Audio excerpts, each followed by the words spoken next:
Hey, Pete Gang, I read this quote that said, or this post that said, everything that you thought was drowning you was teaching you how to swim. And when you really think about it, it's facts in it. Think about it. Think about every rough patch you've ever reached in life, every tough time, every hard time you've ever reached in life, right?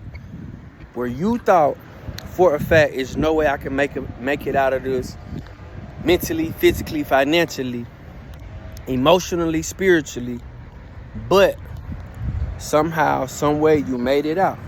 You were able, or you are able, to look back at that situation or those situations and say, there was a time where I felt like I was defeated, where I felt like this was a stage in life where I wouldn't have made it through.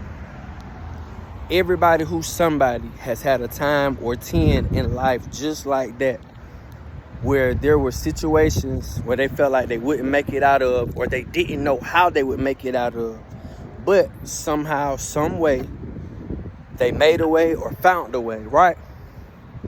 Which brings me to this. In life, right?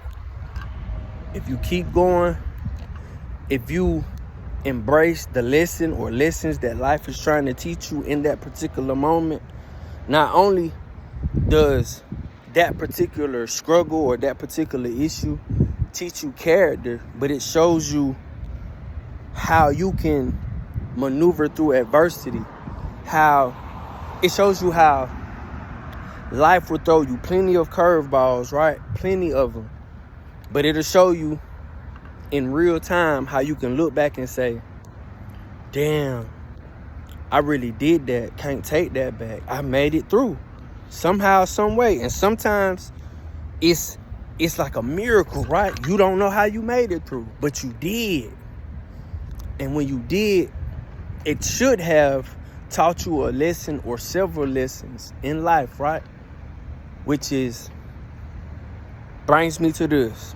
I'm saying that to say this. Everything that you thought or think is drowning you is in fact teaching you to swim. You just gotta go through that adversity, go through those stages, so you can make it to the light at the end of the tunnel. Everything you think or thought was drowning you has actually taught you to swim, which led to you surviving, living. Believe that.